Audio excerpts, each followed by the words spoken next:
Hello friends, कैसे हैं आप सब। आशा करते हैं आप सब अच्छे होंगे। अपनी डेली करंट अफेयर सीरीज़ को आगे बढ़ाते हैं और आज हम 14 जनवरी, 15 जनवरी और 16 जनवरी के कुछ महत्वपूर्ण बिंदुओं पर चर्चा करते हैं जो परीक्षा की दृष्टि से बहुत ही महत्वपूर्ण है। तो चलिए वीडियो स्टार्ट करते हैं।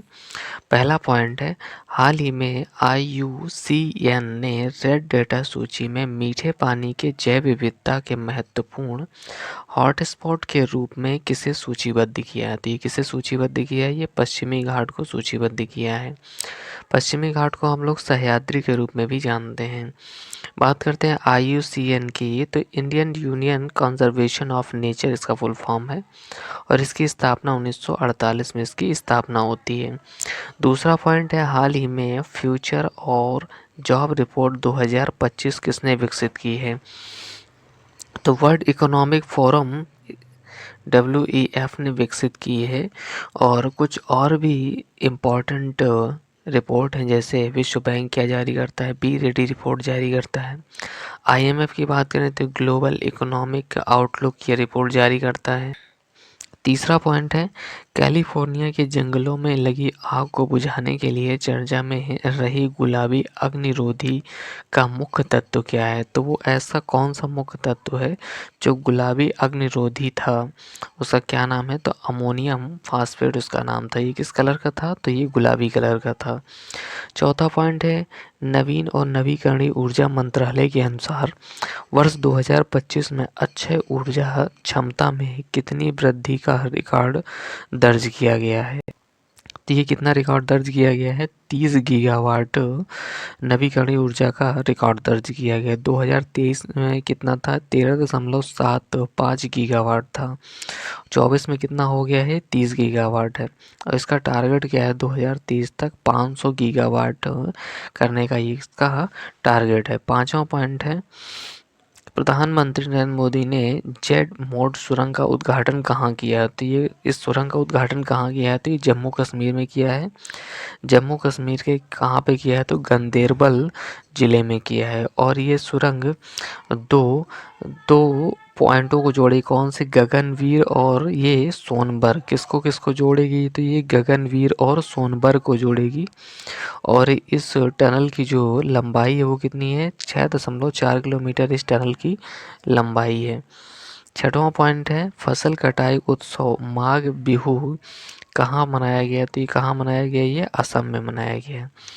सातवां पॉइंट है, केंद्र सरकार ने पूर्वोत्तर भारत में प्रारंभ की गई इन रोड परियोजना का संबंध किससे है? तो इस रोड परियोजना का संबंध किससे है? रबर की गुणवत्ता को बढ़ाने के लिए इस परियोजना को लॉन्च किया गया है। बात करते हैं रबड़ के वल्कनीकरण के लिए किसका प्रयोग किया जाता है? तो ये सल्फर का प्रयोग किया जाता है। आठवां पॉइंट है, हाल ही में 20 डिग्री सेल्सियस से -60 डिग्री सेल्सियस तक तापमान सहने वाला हिम कवच किसने विकसित किया है? तो किसने विकसित किया है? DRDO ने विकसित किया है। और ये क्या है? जो ये हिम कवच है ये वाटर प्रूफ भी है। अगला पॉइंट है, अब हम बात करते हैं 15 जनवरी के कुछ महत्वपूर्ण बिंदुओं पर। तो चलिए वीडियो स्टार्ट करते हैं। अपना पहला पॉइंट है, हाल ही में क्रोएशिया के राष्ट्रपति पद पर किसका निर्वाचन हुआ है? तो क्रोएशिया के नए निर्वाचित राष्ट्रपति कौन है? जोरान जोरान मिलनोविक है। क्रोएशिया की बात करें तो ये यूरो अपनाने वाला 20वां देश है। कौन सा? क्रोएशिया। क्रोएशिया की राजधानी क्या है? तो जैग्रेब यहाँ की राजधानी है। दूसरा पॉइंट है कि भारत बिग डेटा और डेटा विज्ञान पर संयुक्त राष्ट्र विशेषज्ञों की समिति में हुआ शामिल। इसकी स्थापना कब हुई है? इसकी स्थापना 2014 में हुई है। और इसका वर्तमान अध्यक्ष कौन है? साउथ अफ्रीका इसका वर्तमान अध्यक्ष है। तीसरा पॉइंट है, केंद्र सरकार ने किस जानवर पर दुष्प्रभाव के कारण पशु दर्द निवारक निमेसुलाइड पर प्रतिबंध लगा दिया है? तो ये किस जानवर पर इसका दुष्प्रभाव हो रहा है? तो ये गिद्ध पर इसका दुष्प्रभाव हो रहा है। और मना करने वाला कौन है? तो ये भारतीय पशु चिकित्सा अनुसंधान संस्थान, कहाँ? ये इज्जतनगर बरेली। ये क्या है? मना करने वाला है। चौथा पॉइंट है, 2025 में 170वीं सेना दिवस परेड का आयोजन कहाँ होगा? तो ये आयोजन इसका कहाँ होगा? तो ये इसका आयोजन पुणे में होगा।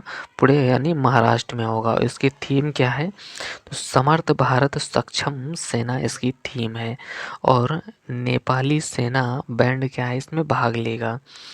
पांचवा पॉइंट है हाल ही में लॉन्च मिशन मौसम के तहत पहला क्लाउड चैम्बर कहाँ स्थापित किया जाएगा? तो ये कहाँ स्थापित किया जाएगा? तो ये पुणे में स्थापित किया जाएगा। बात करते हैं भारतीय मौसम विज्ञान विभाग की, तो ये 15 जनवरी 1875 में इसकी स्थापना होती है, जो 26 जनवरी को अपनी 150वीं वर्ष पूर्ण होने के उपलक्ष्य में अपनी ये झांकी पेश करेगा। और ये पृथ्वी विज्ञान मंत्रालय के अधीन कार्य करता है।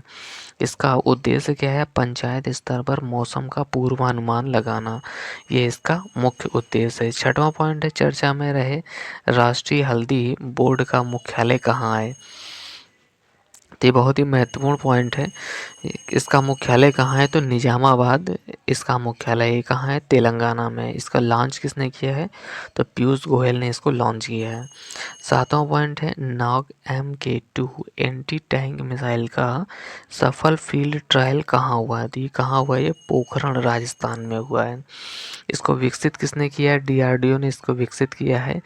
1958 में DRDO की स्थापना होती है। समीर कामत इसके अध्यक्ष हैं। और ये कैसी मिसाइल है? दागो और भूल जाओ, ये एक ऐसी मिसाइल है। आठवां पॉइंट है गान नगाई उत्सव कहाँ प्रारंभ हुआ? तो ये कहाँ प्रारंभ हुआ है? ये मणिपुर में प्रारंभ हुआ है। और ये कैसा उत्सव है? इसमें पारंपरिक शराब को देवताओं को परोसा जाता है। जो पारंपरिक शराब है उसको देवताओं को परोसा जाता है। नवा पॉइंट है LVM-3 वाहन परियोजना का निदेशक किसे नियुक्त किया गया है? तो किसे नियुक्त किया गया है? विक्टर जोसेफ को नियुक्त किया गया है। और ये भारत का सबसे भारी व्हीकल है। और इम्पोर्टेंट पॉइंट इसलिए है क्योंकि ये LVM-3 वाहन ये गगनयान मिशन में इसको यूज किया जाएगा। 10वां पॉइंट है फ्यूचर मिनरल्स फोरम 2025 कहाँ प्रारंभ हुआ? तो ये कहाँ प्रारंभ हुआ? साउथ अफ्रीका की राजधानी रियाद में प्रारंभ हुआ है। और भारत की तरफ से कौन भाग लेगा? तो ये खनन और कोयला मंत्री जी किशन रेड्डी इसमें भाग लेंगे। अगला पॉइंट है, बात करते हैं हम 16 जनवरी के कुछ महत्वपूर्ण करंट अफेयर्स के, जिसमें पहला पॉइंट है तमिलनाडु के कुडनकुलम परमाणु संयंत्र के लिए 1000 मेगावाट की छठी और अंतिम इकाई का निर्यात किसने किया है? तो किसने किया है? ये रूस ने किया है। इसका मतलब है भारत और रूस के साथ एक एग्रीमेंट हुआ जिसमें से ये छः ऐसी परमाणु संयंत्र के लिए जिसमें 1000 मेगावाट की ऊर्जा का निर्यात करे कौन? रूस करेगा। और ये प्रक्रिया की शुरुआत कब हुई थी? तो 1988 में इसकी शुरुआत होती है। और ये हैवी वाटर परमाणु रिएक्टर है। ये क्या है? हैवी वाटर परमाणु रिएक्टर है। बात करते हैं कुछ परमाणु रिएक्टर की, तो तमिलनाडु में कौन है? कलपक्कम है। गुजरात में काकरापारा है। महाराष्ट्र में तारापुर, राजस्थान में रावतभाटा, कर्नाटक में क्या है? कैगा है। दूसरा पॉइंट है ईरान ने किसे अपनी भविष्य की राजधानी के रूप में अपनाने की योजना बनाई है? तो ईरान ने अपनी राजधानी परिवर्तित करने की योजना बनाई है। जो नवीन राजधानी होगी वो कौन होगी? वो दक्षिण मकरान होगी। वर्तमान राजधानी क्या है? तेहरान है। ये इसके परिवर्तन करने की वजह क्या है? तो इसमें तेहरान में वायु प्रदूषण एक तो बहुत है, दूसरा क्या है? पानी की भारी समस्या है। इसलिए इसको परिवर्तित करके ईरान अपनी राजधानी नवीन क्या कर रहा है? दक्षिण मकरान कर रहा है। और ये कहाँ पर इसकी लोकेशन है? तो ओमान की खाड़ी के पास है और हार्मुज जल संधि के पास है। ये यहीं पर चाबहार बंदरगाह जिसको भारत ने क्या किया है? विकसित किया है। तीसरा पॉइंट है केंद्र सरकार ने किसकी अध्यक्षता में परमाणु ऊर्जा आयोग का पुनर्गठन किया है? तो किसकी अध्यक्षता में किया है? तो अजीत कुमार मोहंती की अध्यक्षता में इसका गठन किया है। चौथा पॉइंट है लार्सन एंड ट्रूबो शिपयार्ड ने भारतीय नौसेना के दूसरे बहुउद्देशीय पोत कौन था? उत्कर्ष को कहाँ पर लॉन्च किया है? तो ये कहाँ पर लॉन्च किया है? ये चेन्नई में लॉन्च किया है। और ये पहला कौन था? INS समर्थक, ये पहला था। 5वां पॉइंट है, मवेशियों से संबंधित कनुमा महोत्सव कहाँ प्रारंभ होगा? तो ये कहाँ प्रारंभ होगा? तेलंगाना में प्रारंभ होगा। और तेलंगाना में और कौन कौन से महोत्सव हैं? बथुकंबा महोत्सव और बोनालू महोत्सव, ये भी कहाँ? तेलंगाना में मनाए जाते हैं।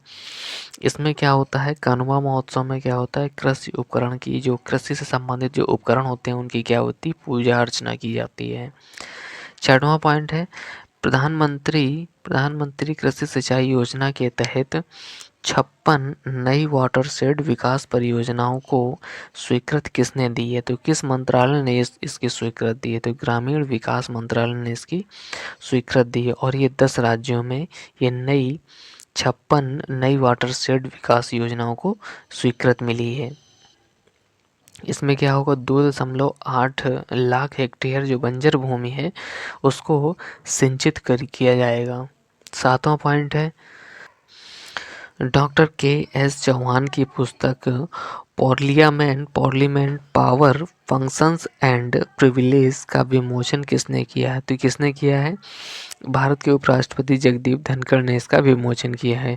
डियर फ्रेंड्स, आज के लिए इतना ही। मिलते हैं अगली वीडियो में, और ऐसे ही करंट अफेयर्स के बहुत ही इंपॉर्टेंट पॉइंट पाने के लिए आप हमारे चैनल को सब्सक्राइब करें और बेल आइकन को प्रेस करें। Thank you.